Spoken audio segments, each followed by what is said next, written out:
Is this thing on? Is it a picture or video?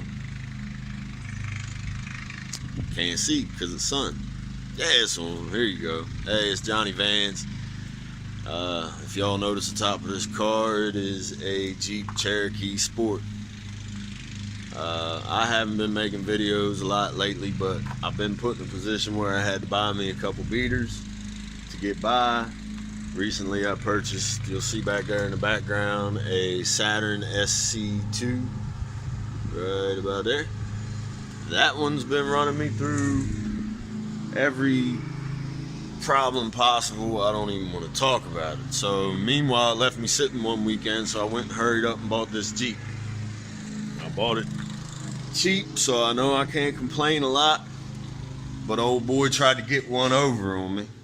We're gonna walk in the garage and the light will change. He tried to pull a slick one on me.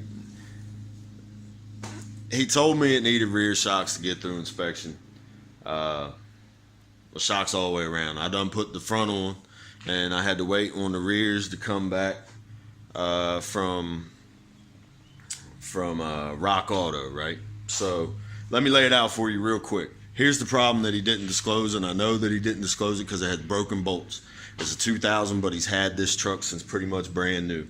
He knew it needed the rear shocks, and they attempted to do them. They broke the top mount bolts on the rear shocks.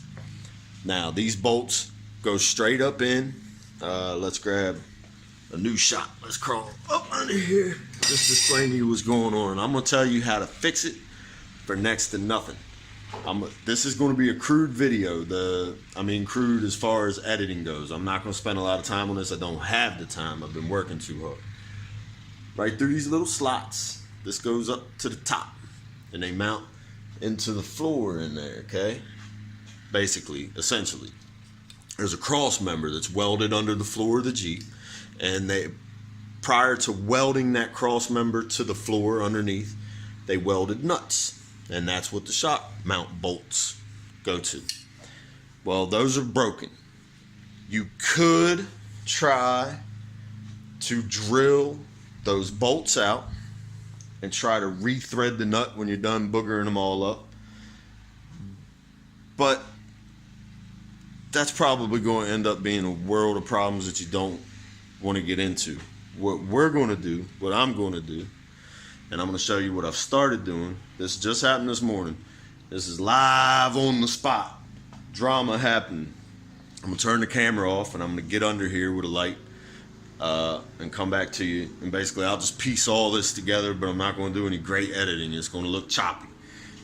We're going to get under the Jeep, and I'm going to show you what I've started and show you what you'll need to do this if you have this problem. And my guess is, since this Jeep isn't crazy rusted out really, this is probably a common issue, and so I'm going to show you how to fix it for cheap. I just went to get the hardware that I'm going to need and all you'll need is the normal tools that you'll need to replace the shock. You'll need the hardware. I even get out the receipt. I just got back. I ain't lying to you. I got back from Tractor Supply. It's the closest place to go get some hardware. We'll get it up here. We're gonna get it out, and we're gonna give you a cost estimate. Now, for all the hardware, that's 2 bolts, 4 nuts, 4 flat washers, and 2 lock washers to get this job done. 1 king size Reese stick for the 5-year-old, and 1 king size Tootsie Roll for the 10-year-old. We're coming in at a total of $7.67. So if you don't buy the Tootsie Roll, which was $1.99, and the Reese Sticks, which was another $1.99, you're going to be $3.98 less than that. So you're going to be $3.69. Y'all can check the math if you want. This old hillbilly's pretty slick. Don't worry about it. I got you. $3.98 is what we're going to fix it. Now, the only other tool you're going to need is you're going to need a drill, and you're going to need a couple drill bits. I went up to a 3/8. Now, I started drilling with like a 3/16 just to really get a good little point to grab onto, because I had a really good 3/8 drill bit. That's where you want to be. You want to get 3/8 drill in there. I'm gonna flip it around. That means I'm gonna stop. I'm gonna come back to you. So here we go. Hold on a minute. I'll be right back with you. So here we are, ladies and gentlemen. I hope you can hear me well, and I hope you can see well. I'm going to try to point everything to you. These are the bolts that broke. Now you can see there's brand new metal here. This was the old rusted one that had already broke, and I had started to start drilling into it, and then I thought better of it. And this is why. If I would have drilled into it and got all the way through and not been able to fix the threads on the nut that's welded to the back side of this, I wouldn't have been able to get up inside. There's a pocket right here. See here? I wouldn't have been able to get up inside to get a nut on the back side to get it to rig this up. So what we're going to do is, I just drilled 2 brand new holes. You want to drill them towards the side where you can reach, because you can actually get to back here with your hand to hold a nut on the back side of there. Now you might not be able to get a wrench back there, but I know a fix for that. We're going to be all right. What we're going to do is, now imagine these 2 holes, because I'm going to come back out from under the truck to explain this to you, and then I'll show you when it's all said and done. What we're going to do is we're going to use a 3/8 bolt, 1 nut on the back side in through here. Now if you reach around, you really get your arm up through this way. Actually, you got to come up around and you can reach back there, okay? You're going to hold your nut back there and hand spin your bolt in. This is before you even place your shock up there, because them shocks are notched out here, so this will make it easy. That bolt will already have another nut on it that you're going to use to draw down tight, and you're going to have flat washers, some lock washers and all that. Make sure you use grade 8 hardware. So that's what we're going to do. So I done drilled these. Now guys, if you smell gas or anything back here, you're close to the gas tank, don't be doing this. Alright, or if everything's rotted out and completely rusted, this is not, that's barely rust color, this is solid metal. Don't do it. Now what you might be thinking, if you're knowledgeable, is that the position of these 2 bolts, in between it there's this big valley. Now that's so the head of the mount of the shock can fit up in there. So how's it going to mount here? Well, that's why we're going to use the second nut. We're going to lift it. We're going to give it a little bit of a lift. Now this won't be enough to affect anything, and the angle of the shock won't be enough to affect anything either. Everything will be fine. We're talking about moving a 1/2 inch inward and a 1/4 inch or a 1/2 inch up. Everything will be all right. You might have to play around with washers and all that to be able to get, you know, a good height. But either way, that's what we're going to do.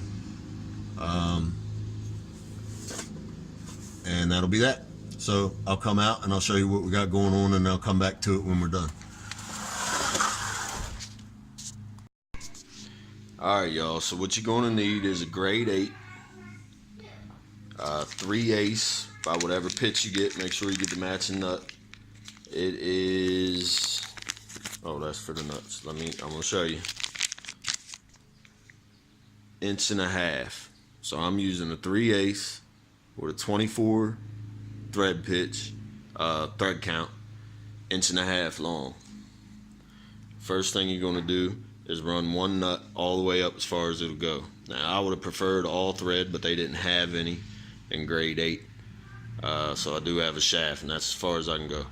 So that's going to be what comes up in to the body.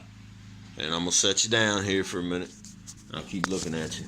Here, maybe this will work out, because I'm on my pool table. I got all my stuff on my pool table, y'all. Here we go. So, just to show you what I'm going to do when I get under there, because I'm going to come back to you when it's completed, because I don't want to just sit my phone under there. I'm going to take my fingers like this, and I'm going to come up in that cross member and hold it. Now, if you're scared that you're going to drop it and, you know, you're not real, you know, good at, I play guitar and work on stuff, so my fingers are pretty good. Make sure you got a magnet around or have a few extra of these in case. I'm going to put it up in that cross member and hold it, and then I'm going to come right here and I'm just going to get it started like that. and it's going to be hanging there. Before I even put my shock up there, that's just going to be hanging from the cross member. Now the only difference in what you see is, before I do that, I'm going to put 2 flat washers on it. Now you might need to get yourself a couple extra just to make sure you have enough, because you want to be able to tightly mount this. And these are going to work as spacers. The shock's going to go right here. That's going to space it off that cross member enough to give enough room for the head of the shock mount. And that'll be that. So that's exactly what I'm going to do. Put my fingers up in that cross member like that, and I'm going to get that started. Now what I would suggest is you give yourself an idea of how much you're in that nut. I want to be flush to the top. I want every thread in there that I can get. No need to go through it when I get up in there. I just want to be flush. And once you get a few turns up in there, you'll be able to feel it. Get your finger behind it and feel it, and you'll know that you're flush. That'll give me enough room, slide my shock mounts right there, and that'll be that. And then what'll happen is I'll be able to take a socket on here, on the head of the bolt, and a wrench on the outside nut. Spin that, and then it doesn't matter if this is turning, because we're going to create our tension to hold our shocks up that way. I'll come back to you when I'm done, give you an idea of how hard it is. Now I need to do this, I'm guessing, on both sides. Nobody's tried to take the other side off yet. I've sprayed it down with penetrating oil like crazy. My guess is they're going to break too. I hate that because the gas line's on that side. I'm drilling, doing all that. It makes me nervous. But be super careful. If you smell gas again, do not do this at all. If your gas lines are rotted, don't do it all. Don't do it. Don't do any of it. Let it go. Take the goddamn thing to the junkyard if you're not comfortable. Don't ever risk anything for a car like that. But I'll get back to y'all when I get done, and we'll get up under there and we'll see what finished work looks like, and we'll get one on there. I left something out. You want to try to get a lock washer in there too. Now, if you got to get rid of a flat washer to get a lock washer in there, do that. If you can't get a lock washer in there, if you can't figure, then get red or green Loctite and put that on the threads. Now I'm going under there. I just realized I needed to tell you all that. All right, peace. Whew. Man, I tell you what, I got her done. It took me another trip to Tractor Supply, and I got myself candy bar this time and a soda, and I got her done. I'm gonna get up under there. I ain't tightened it up. I got everything hand tight now, but it wasn't that bad really. It took almost as much time to run back to the store, which is a mile away, and wait in line. What I needed from Tractor Supply that I didn't have, that I showed you guys in the beginning, and I'll get under there and show you, is I needed more thread, which I suspected. I just needed more thread, and they didn't have anything. The longer bolts had the same amount of thread. The longer the bolt, the better if you're getting more thread. It doesn't matter if you have more bolts sticking out for the way we're doing this. But so I ended up having to buy a different sort of bolt with an Allen head. Was the only thing they had with a little bit more thread on it. It's like a 2.5 inch. Hold on, I'll get the back. I bought another one to do the other side. I bought another set. So this is a 3 ace with a 16 thread count by 2 inch. And it had about another 1/2 inch of thread on the shank of this bolt, and that's what did it. I ended up needing 4 flat washers on each to pull it up off of the body enough. So I mean, like I said, we're actually giving it a little bit of a lift in technical terms, but none of it really matters, and we're changing the pitch of the shock the tiniest bit. This is not going to make a difference. And for anybody that has anything to say about how I'm doing it, if you're concerned about, there's no difference in thickness or grade of metal used by moving it that way. It's going to work out perfectly. Before I did this, I wanted to see how it was done. I couldn't see a lot, so I cut myself a little L in the carpet right there to see if I could have just drilled straight up through the floor and done it that way. No, this was actually easier. Once I got under there and really seen what was going on, this is the way to go. It wasn't hard to get the nuts up to the spot. Make sure you come off far enough from the old spot that you have enough room to get your nut on next to the welded nut that's there.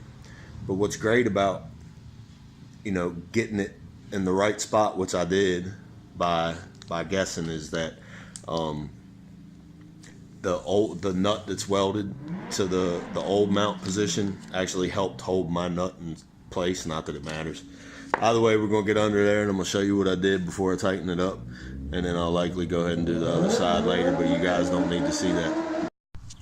Well, here we are, trying to get where I can really show you what's going on. So let's see if I can change hands here. Here's the old mount bolt here. Here's my new one, Allen head. Like I said, I got 4 flat washers to space it, so this head of this shock would normally sit in that in this valley. Sorry if y'all can't hear me. There's people out here having fun, which is awesome. It's cool. I just want to make sure you hear me. So this head of this shock would normally sit in this valley here. And so that's why we needed these 4 washers, flat washers. Man, this dude's really tearing up the road. I don't know if y'all can hear him. That's why we needed them flat washers that we're using on both sides. We get over so you can see the other side as well. You can see the setup here. And then, so underneath of that shock mount, 4 flats to lift it up to give us clearance. And then I got a lock washer and this nut here. And of course there's a nut on the back side of the cross member. Like I said, you can get to up through this hole here. Now on this side of the shock, I had to use my left hand to get the right angle just to get it started, and then I was able to reach up with my right hand and thread it on down. And that's pretty much it. So now I'll take and let me get you back in focus if I can. I'll take for my hardware, it's a 9/16 open end wrench here, and tighten this down, and I can hold it steady with my Allen head socket. But whatever you do, that's the main thing of it. Now I used a 3/8 drill bit, like I said. That made my 3/8 bolt a little tight, but I just stuck it up there and used my ratchet and pushed it through and kind of made some little threads. Now don't use those threads to hold for your mount. Make sure you put a nut on the back side. Tighten this sucker all down. She's mounted up down on the bottom as well, if you can see that. Everything's good, everything's golden. I'll tighten it all, and there's your shocks. Alright, y'all. I need to cover something. When we're talking about putting our hand up inside that cross member to hold the nut steady, there's a difference between the driver's side and the passenger side. And that the passenger side, I was able to get, if I reached around the right angle and stuck my right hand up, I'm coming in, I laid on my creeper and came in through the back of the Jeep, stuck my hand up over and in. I was able to hold those nuts to put them in there and get them to the right spot and get them started. The driver's side, though, is a little bit different. My fingers aren't long enough to do it. They put the hole in a different location. So I had to brainstorm. And one thing that I learned a long time ago about being a master shade tree mechanic is, if you can help it, always make sure you have mechanic wire. around. Now, some of you may not know what I mean by that, but essentially it's just metal wire. They sell it in rolls. You've seen it in other videos. I've used it for other things. Even if you go check it out, I've used it for permanent weed whacker string. Works great. Chop up all kinds of stuff. But I got the piece on the floor that I used. Let me grab it real quick. Over here.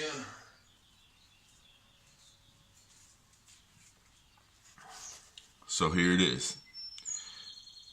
Just this long piece of metal wire. Now you could use a piece of a coat hanger, I guess. Might be a little thick. Just don't need to do a lot to it. Just get yourself a long enough piece.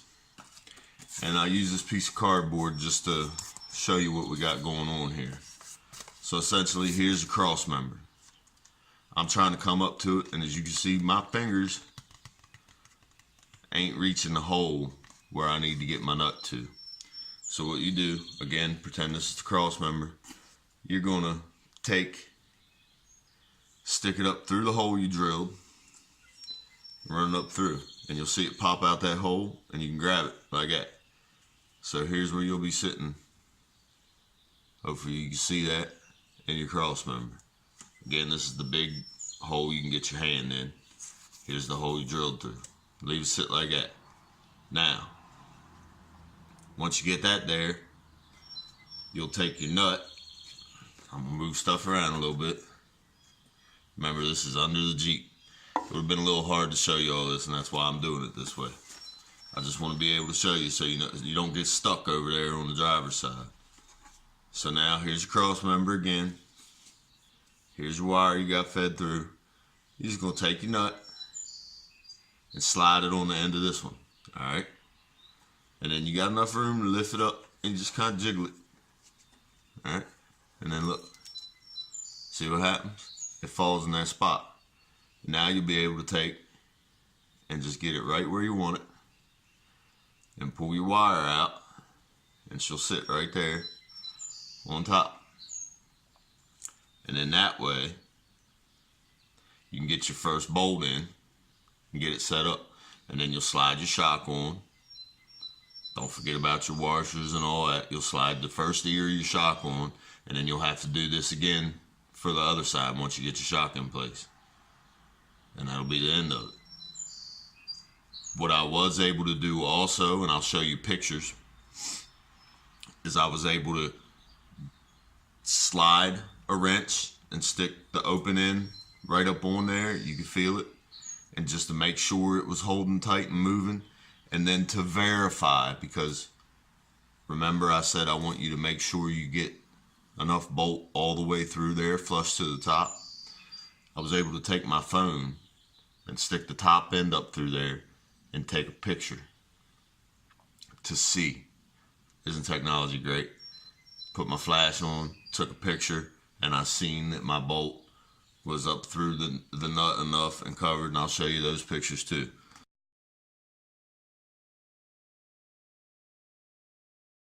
And that's how it worked. That simple. You can use that trick anytime you got a situation like that where you need to get a nut on the backside of something like a frame rail if you're installing a hitch. This works great for that too.